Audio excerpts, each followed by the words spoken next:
তো প্রত্যেক ইউটিউবারই বলে ইউটিউব ভিডিও কীভাবে এডিট করতে হবে, সিনেম্যাটিক ভিডিও কীভাবে এডিট করতে হবে, সিনেম্যাটিক ভিডিও কীভাবে শ্যুট করতে হবে। তো সবাই এরকম টাইপের অ্যাডভাইস দিয়ে থাকে, কিন্তু এখনও পর্যন্ত কেউ নিজের ভিডিও এডিট করে দেখানে যে আমি কীভাবে এডিট করি, এই ভিডিওটা কিন্তু কেউ করেনি। তো আজকে আপনাদের আমি সেটা দেখাতে চলেছি যে আমার ভিডিওগুলো যেগুলো আছে এই ভিডিওগুলো আমি কীভাবে এডিট করি, ন্যাচারালি করে থাকি, সেগুলো আপনাদের আমি আজকে এই ভিডিওতে দেখাবো। ভিডিওটা একটু লম্বা হতে পারে, অবশ্যই ভিডিওটা আপনার না টেনে সম্পূর্ণ দেখবেন, দেখলেই আপনারা বুঝতে পারবেন যে আমি কীরকম টাইপের প্রসেস ইউজ করি আমার ভিডিও এডিটিংয়ের জন্য। তো আজকে যে দেখতে পাচ্ছেন এই ইন্ট্রোটাই আমি এডিট করব প্রিমিয়ার প্রোতে, আর সম্পূর্ণ দেখতে থাকুন। সম্পূর্ণ দেখতে হলে জানতে পারবেন যে কীভাবে এডিট করতেছি, কীভাবে কোথায় কাট ইউজ করতেছি। তো ভিডিওটি শুরু করা যাক। ভিডিও শুরু করার আগে আপনাদের বলবো, যদি চ্যানেলে নতুন দর্শক থাকেন চ্যানেলটিকে অবশ্যই সাবস্ক্রাইব করবেন, আর পাশে থাকা বেল আইকনটি অবশ্যই প্রেস করবেন। ভিডিওটি শুরু করা যাক, লেটস স্টার্ট। তো ওটা দেখতে পাচ্ছেন আমি প্রিমিয়ার প্রোতে চলে এসেছি, অ্যান্ড এখন আমি আপলোড করবো সেই ভিডিওগুলো যেগুলো আমি টকিং হেড ভিডিও হিসেবে রেকর্ড করেছি। তো সিম্পলি চলে যাবো আমি মাই কম্পিউটারে, তো এখান থেকে ইম্পোর্ট করছি, আপনারা দেখতে থাকুন। তো দেখতে পাচ্ছেন এই দুইটা ফাইল আমি এখানে ইম্পোর্ট করব। তো প্রথমে যেটা রয়েছে এটা ভিডিও রয়েছে, অ্যান্ড ভিডিওটার যে অডিওটা আমি কিন্তু এক্সট্রাভাবে রেকর্ড করেছি, আপনারা সেটা জানেন আমি এক্সট্রাভাবে রেকর্ড করি। তো সিম্পলি দুইটা আমি এখান থেকে ইম্পোর্ট করব। তো ইম্পোর্ট করার জন্য প্রিমিয়ার প্রোতে ড্র্যাগ অ্যান্ড ড্রপ করবো, অ্যান্ড দেখতে পাচ্ছেন ইম্পোর্ট হয়ে গেল। এখন আপনাদের ক্রিয়েট করতে হবে একটা সিকোয়েন্স ক্রিয়েট করার জন্য আপনাদের কন্ট্রোল অ্যান্ড প্রেস করতে হবে, যেটা শর্টকাট। তো এখান থেকে একটা সিকোয়েন্সের নাম দিয়ে দিতে হবে। তো আমি এখানে যে কোনো একটা নাম দিই, আমার যেগুলো পার্সোনাল ভিডিও থাকে আমি যে কোনো নাম দিয়ে দিই, আমার কোনো নামে যায় আসে না। তো এখানে 1080p একটা সিকোয়েন্স ক্রিয়েট করে নিলাম, ওকেতে প্রেস করে দিলাম, দেখতে পাচ্ছেন একটা সিকোয়েন্স ক্রিয়েট হয়ে গেছে। তো যেটা ভিডিও আছে, সো ভিডিওটাকে ইম্পোর্ট করতে হবে সিকোয়েন্সের উপর। তো আমি এখান থেকে সিকোয়েন্সের উপর ইম্পোর্ট করলাম, অ্যান্ড অডিওটা আছে, অডিওটাকেও সিম্পলি ইম্পোর্ট করতে হবে। তো ইম্পোর্ট করে দেওয়ার পর দেখতে পাচ্ছেন এখান থেকে ইম্পোর্ট হয়ে গেছে, অ্যান্ড এটার যে অডিওটা অ্যান্ড ভিডিওটাকে ম্যাচ করার জন্য আপনাদের সিঙ্ক্রোনাইজ করতে হবে। তো সিঙ্ক্রোনাইজের জন্য কী করতে হবে, সিম্পলি ড্র্যাগ করতে হবে দুইটা ফাইলকে। তো আপনাদের কী করতে হবে, রাইট ক্লিক করতে হবে, অ্যান্ড দেখতে পাচ্ছেন সিঙ্ক্রোনাইজের উপর ক্লিক করতে হবে, অ্যান্ড দেখতে পাচ্ছেন ট্র্যাক চ্যানেল 1 করেছি, ওকে দেখে করে দিলাম, অ্যান্ড অটোমেটিকলি এখানে কিন্তু একদম অডিও অ্যান্ড ভিডিও ম্যাচ হয়ে যাবে। তো সিম্পলি বাই ডিফল্ট যেটা অডিও আছে সেই অডিওটাকে আমরা ডিলিট করব। তো কন্ট্রোল এল প্রেস করে এটাকে আমি আলাদাভাবে করে নিব, অ্যান্ড এটাকে আমি ডিলিট করে দেবো। সো ডিলিট করে দিলাম, অ্যান্ড যেটা পরের অডিওটা আসলো সেই অডিওটাকে আমি এখান থেকে লিঙ্ক করে দিব। তো লিঙ্ক করে দেওয়ার জন্য কন্ট্রোল এল আবার প্রেস করতে হবে।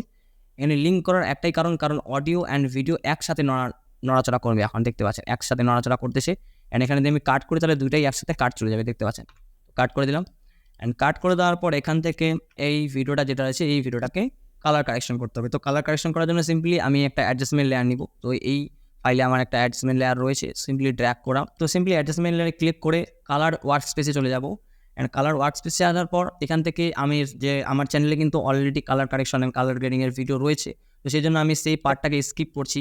জাস্ট আমি এখানে লাট ইউজ করে আমি এই ভিডিওটাকে কালার গ্রেডিং করব। তো এই যে দেখতে পাচ্ছেন ক্রিয়েটিভ সেকশনে চলে এসেছি, অ্যান্ড এখানে লাট ইম্পোর্ট করব। তো দেখতে পাচ্ছেন ওয়াইটি নাম রেখেছে, এখানে আমি ওপেন করব। দেখতে পাচ্ছেন এক ক্লিকে কালার কারেকশন এখানে কমপ্লিট হয়ে গেছে, যেহেতু আমি অলরেডি সেভ করে রেখেছিলাম। তো এখন দেখতে পাচ্ছেন এখানে কালার গ্রেডিং, কালার কারেকশন সব কিছু কমপ্লিট। এখন কি করতে হবে, এই যে খালি গ্যাপ পার্ট রয়েছে এই গ্যাপ পার্টগুলোকে ডিলিট করব। ডিলিট করার পর আপনাদের আমি দেখাচ্ছি।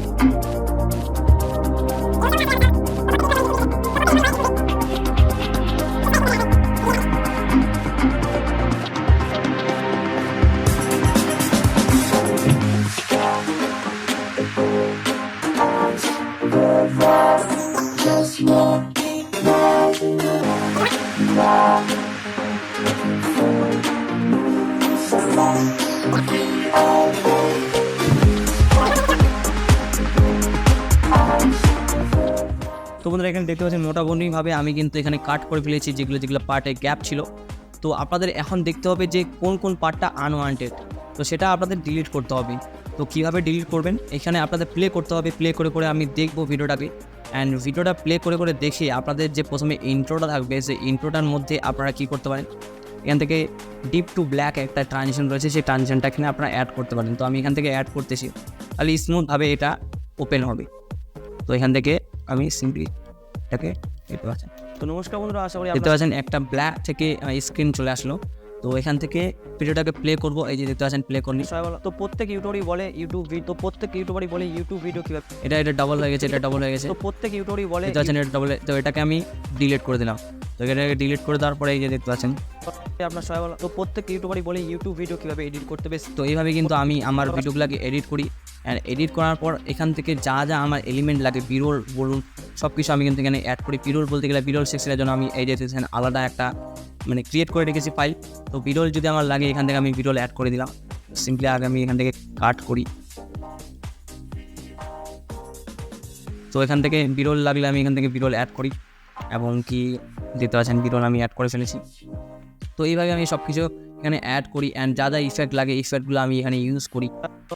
দেখতে পাচ্ছেন সব কিছুই এইভাবে আমার যেটা ভিডিও এডিটিংয়ের যেটা স্টার্ট হয়। আর তাছাড়া এক্সট্রা কিছু ইফেক্ট আমি ইউজ করি না, কারণ আপনারা বলতে পারেন যে ভিডিওটার এডিটিং তো কিছুই দেখালো না।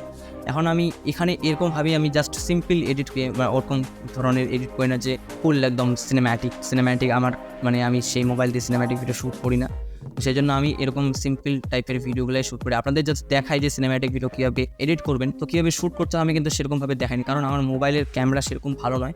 সেই জন্য আমি আমার মোবাইল দিয়ে আমি সিনেম্যাটিক ভিডিও ক্যাপচার করতে পারি না। কিন্তু আমি সিনেম্যাটিক ভিডিও বলি যে সিনেম্যাটিক ভিডিও এডিট করার কথা কিন্তু আমি বলি। তো এটাই এরকমভাবেই প্রসেস দিয়ে কিন্তু আমি আমার ভিডিওগুলোকে এডিট করি, আনওয়ান্টেড পার্টগুলো কাট করে দিই অ্যান্ড যা যা ইফেক্ট লাগে। অ্যান্ড এখান থেকে আমি আরেকটা জিনিস আপনাদের আমি বলে দিই। আরেকটা জিনিস যেমন ধরুন এই যে এখান থেকে কাট রয়েছে, এই যে 3000 কাট রয়েছে, তো এই কাটটা যাতে না বোঝা যায় তাহলে আমি এখান থেকে ফ্রেমটা চেঞ্জ করে দিই। ফ্রেমটা কীভাবে চেঞ্জ করবো, এখান থেকে স্কেলটাকে আপ করে দেবো। স্কেলটাকে এখানে 100 রয়েছে 110 করে দিব।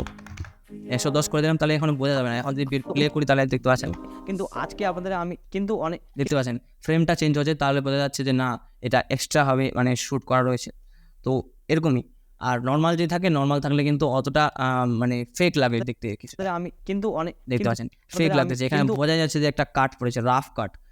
তো আশা করি আপনারা বুঝতে পেরেছেন এইভাবেই সম্পূর্ণ ভিডিও আমার এডিট করা হয় এবং কি যা যা এলিমেন্ট লাগে এখানে আমি পরে অ্যাড করি এবং খুব সিম্পল আমার ভিডিও হয়, আপনারা সেটা জানেন। বেশি আমি ইফেক্ট ইউজ করি না আমার ভিডিওতে, সেই জন্যই জাস্ট এটাই আপনাদের দেখালাম। অসংখ্য ধন্যবাদ আপনারা এতদূর পর্যন্ত ভিডিওটি দেখছেন। আশা করি আপনারা এই ভিডিও থেকে কিছু বুঝতে পেরেছেন, কিছু নলেজ পেয়েছেন। তো আজকের মতো এটুকুই, দেখা হচ্ছে নেক্সট কোনো ইন্টারেস্টিং ভিডিও নিয়ে। ততক্ষণই অপেক্ষা করুন এবং আমার চ্যানেলটিকে সাবস্ক্রাইব করুন অ্যান্ড পাশে থাকা বেল আইকনটি প্রেস করুন। সো ভালো থাকবেন, সুস্থ থাকবেন, টেক কেয়ার অ্যান্ড বাই।